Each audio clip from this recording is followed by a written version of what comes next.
This Torah class is brought to you by TorahAnytime.com. Agin Erev Shabbos Rabbi, as we prepare for Parshas Shoftim, and now we're holding in Chodesh Elul, and as we've said many times, that the Parsha that we read during the week is always connected to the Zman of the year. So Re'eh is normally the Parsha right before Chodesh Elul, or Rosh Chodesh Elul, and then the first Parsha of Chodesh Elul is this week's Parsha. So let's try to understand what is the connection between Chodesh Elul and Parsha Shoftim. So the Torah says that the way the Jews conduct war is different than any other nation. Any other nation, we take the most skilled, the strongest, the most powerful warriors, and they fight. In the Jewish war, it's a whole different story. Anyone here, get married recently and didn't consummate the deal, get lost. Anyone here buy a new house and didn't live in it, get out of here. Anyone here have an orchard? Anyone here speak by Chazaras Hashatz? Oh, really? Okay. You have like 3 guys in the back who stay. Shvacha mentioned, and they're the warriors. If you speak by Chazaras Hashatz, you cannot fight for the Klal Yisrael. We have a shell on our side. God's only on your side if you keep quiet by davening. If you don't keep quiet, if you talk by davening, you can't fight for the Jewish people. But even further, so you say, but I know my cousin talked by davening, my father talked by davening. They couldn't either fight for the Jewish people. This is a Gemara. But what's the lashon? It says v'yasvu hashoitrim l'daber alam. If the shoitrim, they will continue to speak to the people. Who is afraid and soft-hearted? Anyone here afraid? Any scaredy cats here? Yelech v'yashav levesai. Go home. Don't cause anyone else's heart to melt. So what does it mean, someone who's afraid and soft-hearted? So the Gemara in Soita says, Rabbi Akiva says, that means a scaredy cat. Scaredy cats cannot fight in the army. That's the shita of Rabbi Akiva. Rabbi Yossi Aglili says, no, it means to be afraid. Min ha'aver shebi yadai. People who are afraid from averos that they have. The reason why the Torah allows a chassan to go home or a new house to go home is to preserve the dignity of people who talk by davening. Otherwise it's going to be embarrassing. That means if you leave the war, that means everyone's going to know you're a Russia. This way people don't know that you're a Russia. People will think that you just got married recently. They're not going to know you're a Russia and you talk by davening. That's not, by the way, do you think I'm exaggerating? The Shulchan Aruch says, if you talk by davening, Gadol, Avoinai, Menasai, you're like a murderer. It's not a big deal. If you're a Jew, it's a big deal. If you're a Goy, it's not a big deal. Goyim are allowed to talk by Chazaras Hashatz. Okay, so that's a Goy is mutter l'chadchila to talk by Chazaras Hashatz. It's not one of the Shem Mitzvah Noach. But Yidden are not allowed to murder. They can't eat milk and meat, and they can't talk by davening. Okay? Why do we call them? What? Today's the yahrzeit of the Tosfos Yom Tov. Today is the yahrzeit of Why do we call them Rasho'im? Maybe we should call them something less. Because why? Because we cannot beat around the bush. We have to say what it is. That's why. That's the way to bring them to tshuva. If I call them Rasho'im. The purpose of I have a question. Somebody's Mechalo Shabbos. What does Bezdin do? Skila. But it's not going to be Makar of them. There's something called, that's not the time for... You don't give a chance to repent? Avada, you give them a chance. So how come? What? People have to know that's not a minor thing. People think it's a minor thing, they're not going to repent. They have to understand it's a serious thing. Something you do against someone else, No. B'chlal not. Okay, so the Gemara says in Menachos a different thing. The interpretation I gave is what it says in the Yushalmi. But in the Bavli it says something else. Tana, sach bein tefila letefila, avera hi biyadai. If you speak between the tefillin shel yad and the tefillin shel roish, it's a sin. V'choizer aleha me'archei hamilchama, and you revert back from the lines of war. Meaning, The Yerushalmi says it's talking about someone who speaks between Yishtabach and Yoitzer, which, by the way, you're allowed to speak then, L'tzarchei mitzvah. According to Yerushalmi, if you talk by davening by the most lenient time, you can fight for the Jewish people. But the Bavli says it's talking about someone who speaks between the Tefillin Shal Yad and Tefillin Shal Yad. By the way, today's Yartzeh, Tosfos Yom Tov. Everybody knows, Tosfos Yom Tov says, the reasons for the Gzeros of Tach V'Tat, 1648, 1649, because people are talking about davening. That means people, Chas V'Shalom, Yidden were massacred because of that sin. That's why it's Gadol Avayim and Asai. It's like murder. You're causing the death of Yidden.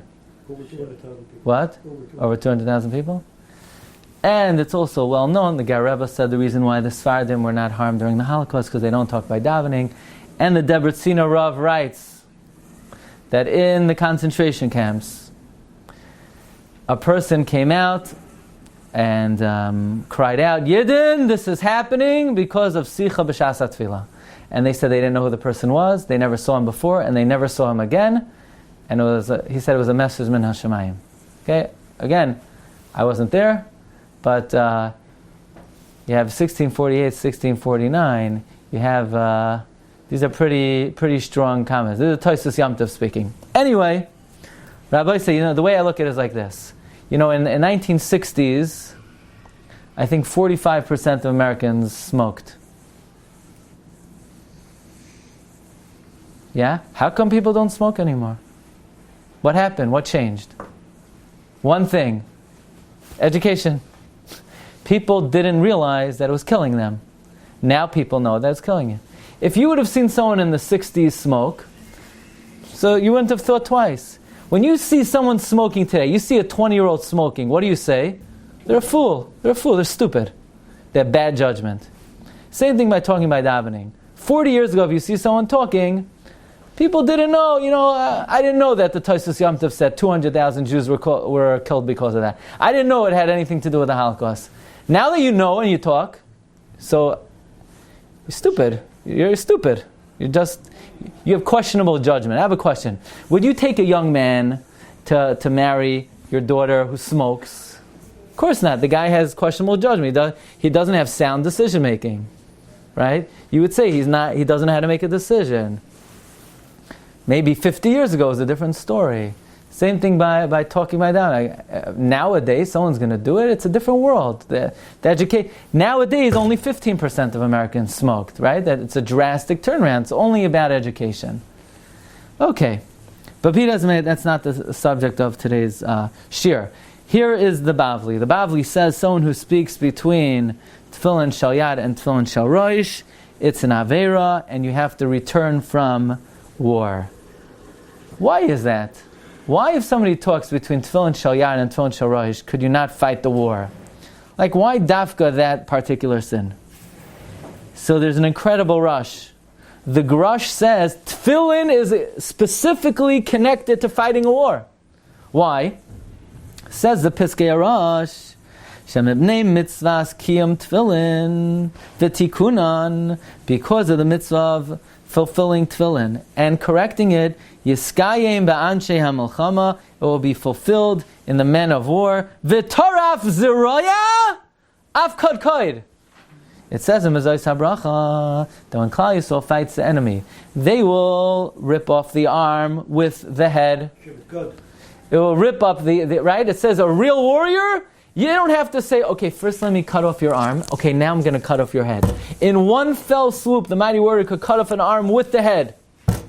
Good.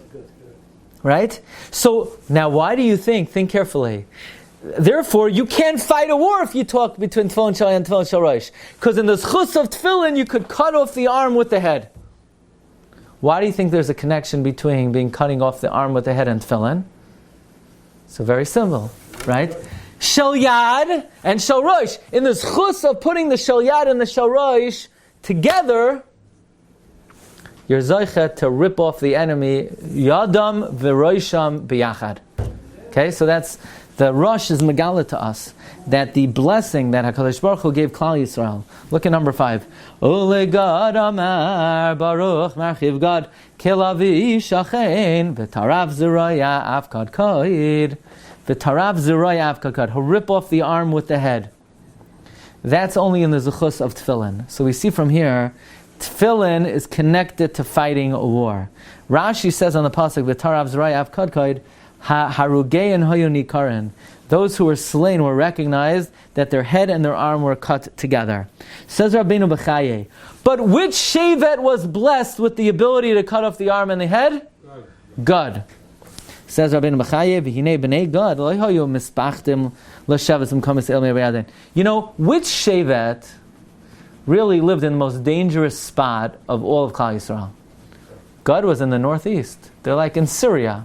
They're not protected by any natural boundaries. They're away from the rest of the Jewish people. Why were they not scared to be there?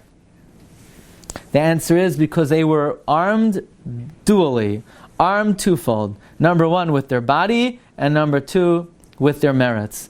They were mighty warriors. They said, Nachnu navru chalutzim, meaning even though we're be'ever hayardain, we're not going to be afraid because we are armed.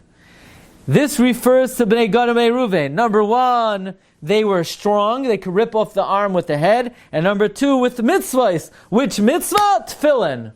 Then the zchus of tefillin shel yad and tefillin shel rosh, they could rip off the zroya with the kadkaid.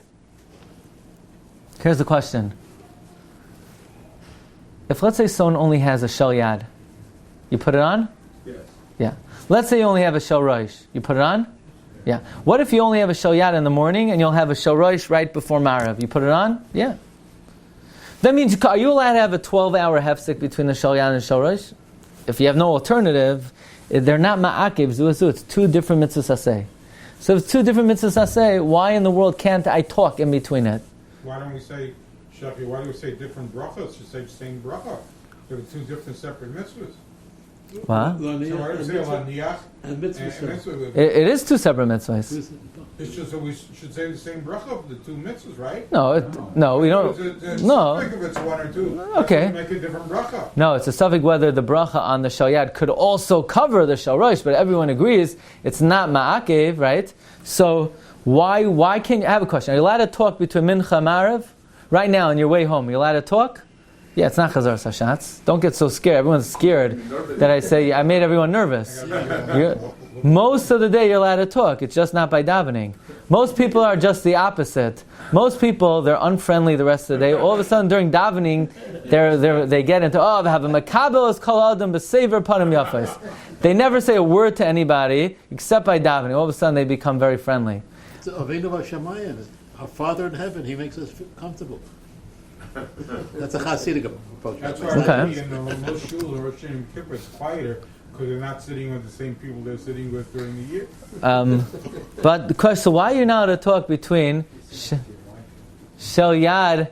Why are you allowed to talk? Why are you now to talk between the shel yad and the shel rosh?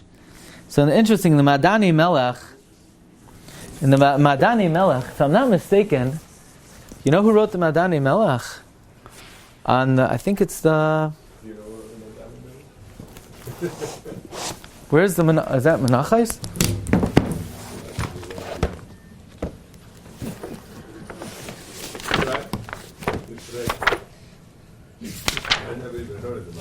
The Madani Melech is a commentary on the Rosh. I'm not mistaken. What?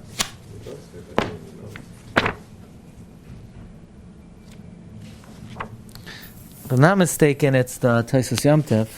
He says that even though they're two separate mitzvahs, but it says v'hayu la'os al yadecha u'lezikaron beineinecha, that it should be the zechira should be immediate. The tefillin shel rosh, the tefillin shel yad. So even though it's two separate mitzvahs, it's preferred if they're done at the same time. So let's analyze this a little bit further. If you look at number 9, Anan b'didan, this is from the Sefer Shuvi V'nechza, Ramosha Shapiro, he says, the din is, the din that you're not allowed to talk, but we have to try to understand why is that? Tefillin shel yad and tefillin shel rosh are two mitzvahs, but in the pasuk, it's as if it's written together. So the meaning here is that it's not me'ikr hadin, because tefillin shel yad and tefillin shel rosh are not ma'akev. And even though there's an order in how you put it on, there are two separate mitzvahs. So what exactly, we have to try to understand what is the inyan of not speaking between the Tefillin Shel Yad and Tefillin Shel Rosh. Yes, Madani Melech says we want to have one zikaron for the two, but nevertheless, let's explain that on a deeper level. The Be'er Sheva, in fact, asks on this, that he says, based on the Rush's reason why you're not allowed to talk between Tefillin Shel Yad and Tefillin Shel Rosh is because it will disturb the great zechus of a Torah of Zeraya Avkad Kaid. He says that, why would that be? This is a derech drash. Why would it be different than any other Isser D'Rabbanan that somebody violates? And in fact, the Gemara is mashma that it refers to any Isser D'Rabbanan. Also, asks the Be'er Sheva, if it's because it's a mitzvah connected to the war, then the Gemara should say if somebody speaks by Kriya Shema, they also can't fight the war, because we know Chazal say in the zechus of Kriya Shema we're victorious. So, but maybe if you talk by Shema, then you shouldn't be allowed to fight in the war as well. So, No speaks by Kriya Shema. what? So the Be'er Sheva Taka says the Chiddush is even this particular Aver, which is more lenient. Nevertheless, one would not be able to fight a war. Okay, now I want to share with you something amazing. So the first thing we want to investigate is, what is the inyan of not speaking between the Shel Yad and the Shel Rosh? Whose ability was it to rip off the head with the arm? God. The Mekubalim teach us, it's brought in the Shari Oira and the Kisvei Ari, that the 12 Shvatim are divided into 12 Degalim. What are the 12 Degalim? Yehuda, Yisachar, Zevulun, first. Degel Beis, Ruvain, Shimon, Gad. 3 is Ephraim, Menashe, Binyamin.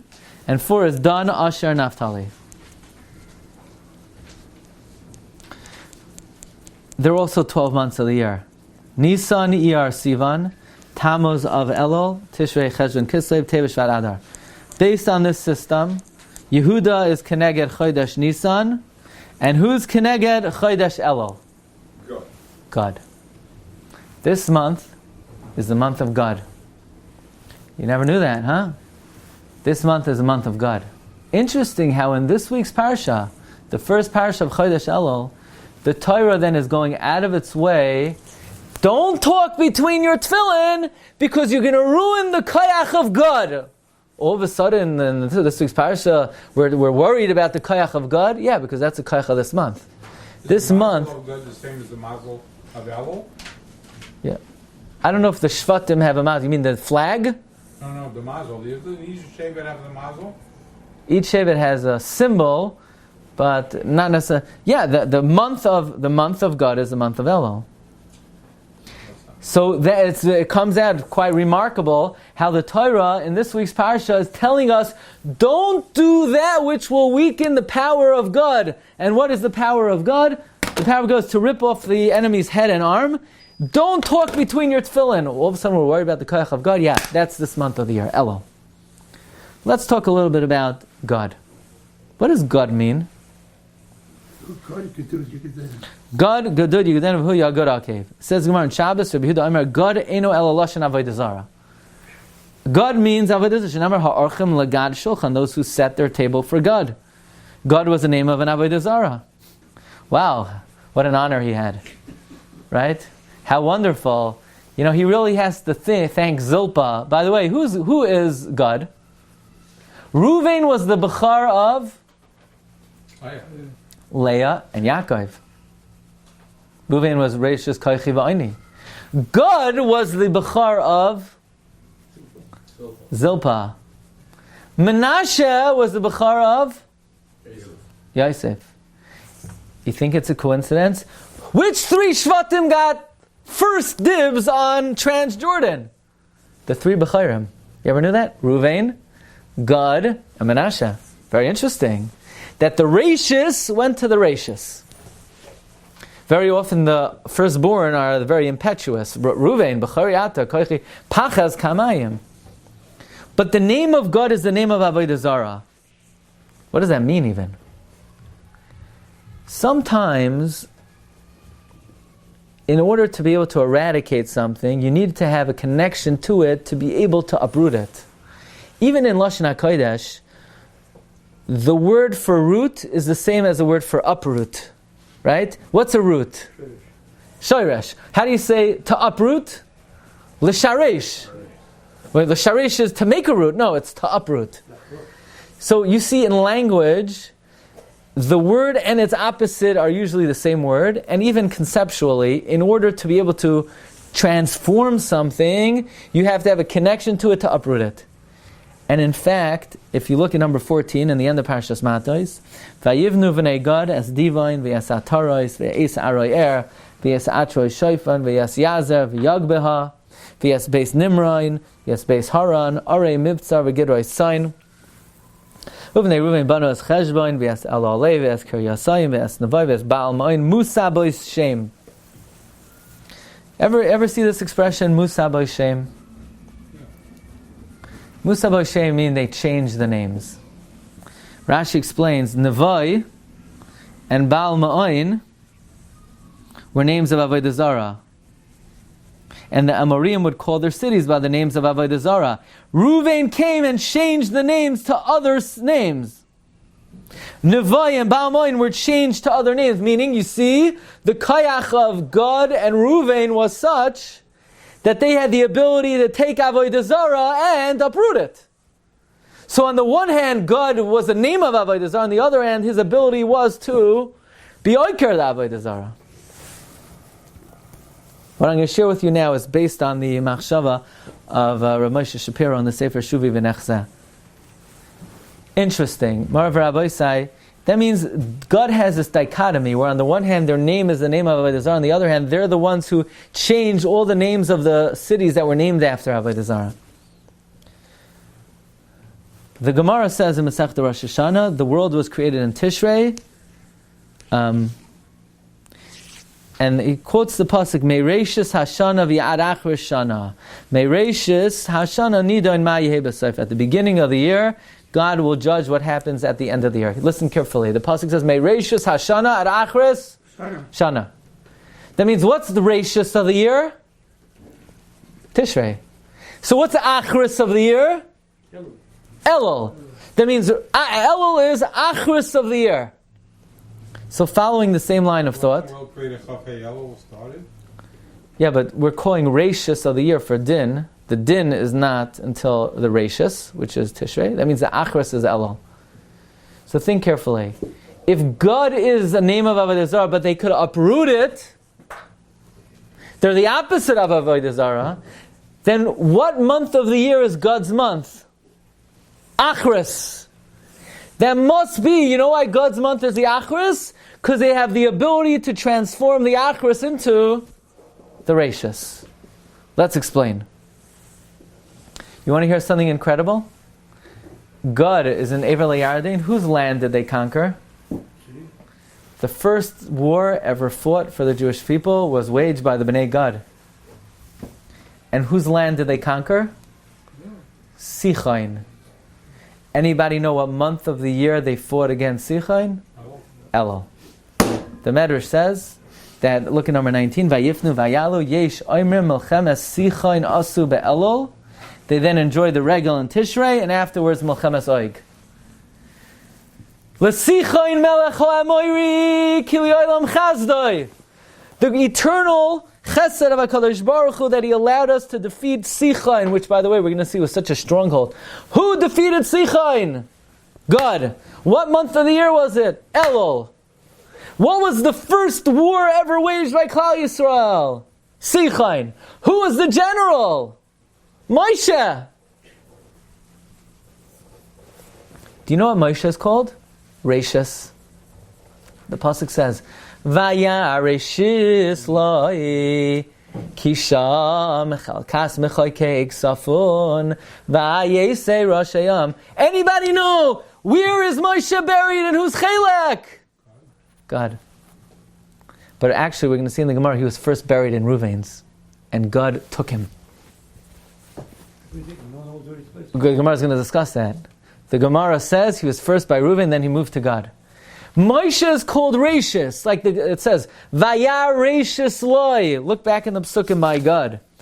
It says, God saw that the Rashis. Kisham Chelkas Mechoykei Ksafon. There, the plot of the lawgiver was hidden. God said we were the first to fight against Sichain and to fight and acquire Eretz Yisrael, not proper, but Evel Yarden. We fought through the power of Rashis, through Moshe. We want Moshe. Moshe Rabbeinu is forever lays peacefully in the Shevet of God. Moshe forever lays peacefully in the Shevet of God. God is the Koyach of Rashis. So what month is he in? Achras. In the first month of the year, you don't need the power of Rashis because it is the Rashis. When do you need always to remember the beginning? The Achras. Right, on Rosh Hashanah, you need to tell people, let's get a fresh start. Let's imagine that this is the beginning. You don't have to imagine, it is the Rashis. The power of Rashis is needed when you're so far down the line, right? When do you need to tell somebody, let's get a fresh start? When you're 17 years old or when you're 90 years old? When you're not 9, the koyach of God is even at the end of the year when you're saying, you know what, it's long gone, this year is done with. God forever preserves the Rashis. That's why the Rashis, Moshe, is buried in the Chelek of God. We're going to explain this a little bit further. Look for a moment in number 20. The war against Sichain, it was in Elul. This was the first Milchama of Klal Yisrael. The war of Abraham and the Malachim was not with Klal Yisrael. But here, Klal Yisrael were successful. This was the first Nitzachain. Chazal say that if Cheshbon was the city of Sichain, right? What was the stronghold of Sichain? Anybody know? Cheshbon. It could have been full of mosquitoes and nobody could conquer it. That's how strong Cheshbon was. And if it would have been, and the people in Cheshbon are so strong, it could have been protected by straws and nobody could conquer it. Certainly the dynamic duo of the wall of Sichain and the people of Cheshbon, this was a very fortified city. And who conquered it, Rabbi Isai? God. God, led by Moshe, conquered it. That's what we say every Shabbos. L'sichain melech ha'amayri k'elam chazdai. And that was in which month? Elul. So in which month hasn't it the koyach of the first battle of the Jewish people? That's the month of Elul. Look at number 21. Amar Rabbi Yehuda, Gemara in Saita Yud Beis, Omali Mikra Kasav Yavshala Amrai, Heichan Moshe Meis Bechalko Shel Ruvain, Techsiv Vayal Moshe Me'avois Mayav El Har Nevai, Unavai Bechalko Shel Ruvain Kaima Techsiv Nei Ruvain Banu V'Yas Nevai. So it said that Moshe died in Nevai. But Veheichan Moshe Kavar Bechalko Shel Gad, Techsiv Vayal Reishis Lai. How did he get from Ruvain until Gad? It's 4 mil. Who took him? Moshe flew in the wings of the Shekhinah. So Moshe died in Chelek Shel Ruvain, he's buried in the Chelek of God. God chapped Moshe Rabbeinu. Why? Vayar Reishis Loi. Look at number 23. The Gemara says, the Medrash says in the Pasuk, Bereshis Rabbah, Bereshis bar lakim b'schus Moshe shenemar vayar reishis like Moshe is the reishis. God is the bechor. God took the reishis Shiur of Eretz Yisrael. Kisham chelkas. Look at number 20 and number 22. Vayar reishis like rali tola chelak be'eretz sichain ma'oig, which is the first conquering of Eretz Yisrael, because it knew. You know why God took the chelak of Sichain? Because it was good real estate. Moshe Rabbeinu was buried there. Vayese, God went before the troops. Look at number 24, says Ramesh Shapiro. You have to understand, says Ramesh Shapiro. Listen to this. What laning do we lane on Tisha B'Av? Kisoylid banim uvnei banim. What's the next word? V'noi shantem ba'aretz. You're going to have children and grandchildren, and you're going to grow old. And you know what the biggest danger of Eretz Yisrael is? Becoming stale in Eretz Yisrael. Once v'noi shantem, you're going to v'hishchatem, you're going to become corrupt, and I'm going to destroy you. So the truth is, entering Eretz Yisrael is a great merit, and it's also fraught with danger. What's the danger? V'noi shantem, getting stale there. That's why we lane on Eretz Yisrael. What's the opposite of becoming stale? Fresh and vibrant. Rashis, the beginning. The Shvatim, there's certain Shvatim that forever remain Rashis. When are you at Rashis? When you're at the precipice of something. God, Reuven, they're like always about to enter. They have the power of freshness, of alertness. On the other hand, they never merited to accomplish it yet. But what they do have going for them is they forever maintain the power of Rashis. That's why Moshe Rabbeinu, who's called Rashis, Vayar Rashis Loi, they saw Rashis was there. The reason why Moshe has to be buried in the Chelek of God is the power of God. The Bechar God has in him the power of Rashis, Ever Layardein Moshe Rabbeinu. Now, Chazal tell us that if Moshe would have brought us into Eretz Yisrael, we never would have left. You know why? Because if Moshe, the power of Rashis, would have brought us in, we would have forever had with us the power of Rashis, and we never would have become what? The Naishantem. Moshe Rabbeinu is the opposite of a Naishantem. He's the Rashis. God is Rashis. If Moshe would have brought us in, we never would have been thrown out. But Hashem knew that that would be impossible, so Moshe Rabbeinu remains forever in Chelek God.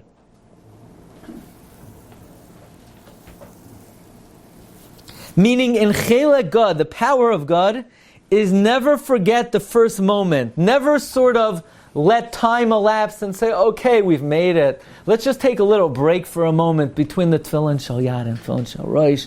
Let's just bask in the glory of that mitzvah that we just accomplished. We'll wait a few moments and, let's just relax a little bit and get stale. No! God!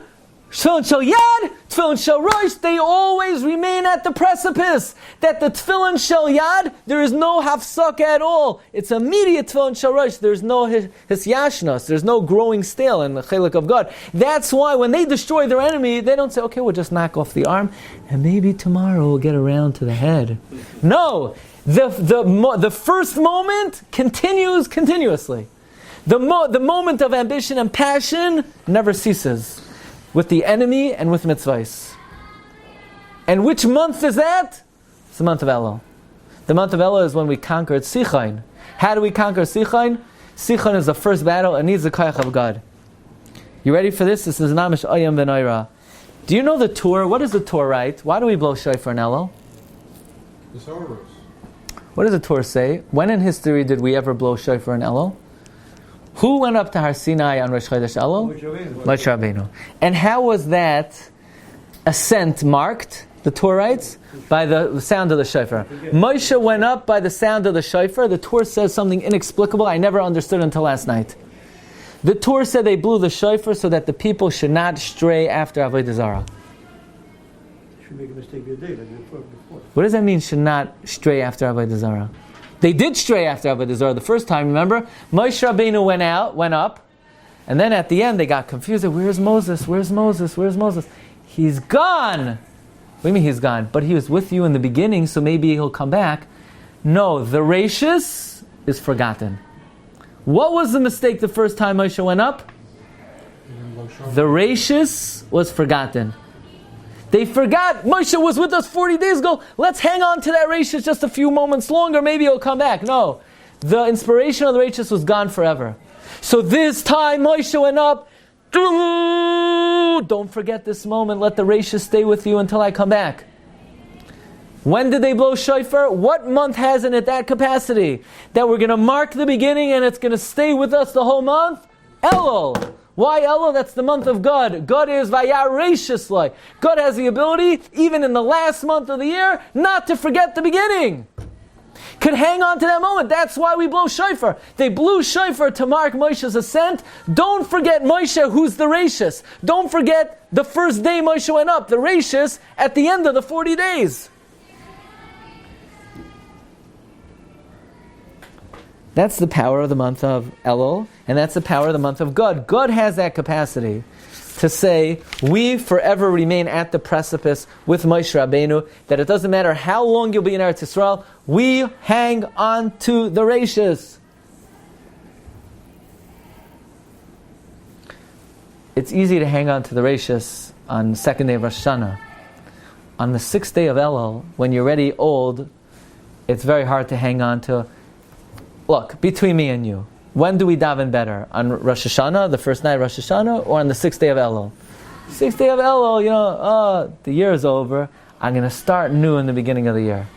But God is the month of Elul. God has the ability that even in the Achris, the same way God's the name of Avodah Zarah, because He could take the name of Avodah Zarah and transform it, God is the end of the year, because He can hang on to the Rashis even in the end of the year. It'll be the first one in line, like a text, right? Gedusha Achros Parashas. Right. Henga Alti Eslam, the Samar Rebbe has a beautiful pshat on that. We say Meireshus Hashana at Achros Shana. So there is a play on words. The beginning of the year, everyone always says, it says Meireshus Hashana at Achros Shana. The beginning of the year, everyone always says, this is going to be Hashana, the year, there. And then Elul comes around and you realize there's only another year. So we say, Rebbe, when you redeem us, Henga Alti Eslam Acharis Karashis. The end of the year will have to be on a level where the end of the year is like we had in the beginning. But be it as it may, what's the power of God? God is compared to a lion. A lion. A lion crouches, but he never sleeps. He's alert every moment. He doesn't even allow a moment to go by where he says, okay, let me just take a break now. At any moment, if there's a deer passing by, he will pounce so fast. Look at number 26. Rashi says, Kalavi Shachin. That the power of God is God lived on the border. He lived on the border. If you're near the border, you have to make it that there's no little break for a moment between my tefillin shal yad and tefillin shal rosh. There's no break for a moment between when I rip off your arm and I rip off your head. There is constant vigilance. That's the kayach of God. Look at number 27. V'nimsa dekanhu reishis hamachama shel klal Yisrael. Every beginning contains in it the end as well. That is why the first war was in Chodesh Elul, because this is the war against Sichain, the war that preserves in it the first war and the ability to maintain the power of Reishis even in the end of the year. Now listen to this. Rabbi, the mazel for August, Elul, is the lion. What is the lion? For August or for Elul? Well, August is... No, so Elul's mazel is Besula. Libra and Virgo. Is Besula. Tammuz. Virgo. Yeah. Right. But Elul is only... August is the lion. I know, but Elul is only the Besula. But okay, I hear. Be it as it may, what's the purpose? What was the purpose of the war of God? Was the purpose is you fight the war to be prepared for the final destination. The war of God was not to achieve the Ever LaYarden. The war of God was to be primed to be able to enter. So too the month of Elul. The month of Elul is not for the month of Elul. The month of Elul is preparation for the beginning of the year. In order to have a proper, real Rashis, you need to be able to preserve the Rashis in the beginning of the year. That's why Rabbi say, every 6th is a preparation for the 7th. Elul is the 6th month of the year. This is a preparation for the 7th, the month of Tishrei. The Rambam says something very interesting about fighting in a battle. The Rambam writes in Hilchos Malachim, Parag Zayin, Halachat Hazayin, Miho ish hayore, v'rach halevav, who is the man who is afraid and soft-hearted? She'ein b'libay kayach lamay b'kishay ha'machama. Someone who cannot stand in the knots of the war. Once you enter the battlefield, you have to put your hope on the mikvah of Klal Yisrael, and the one who saves us at a time of tzara. And you need to know that you're fighting the war al yichad Hashem.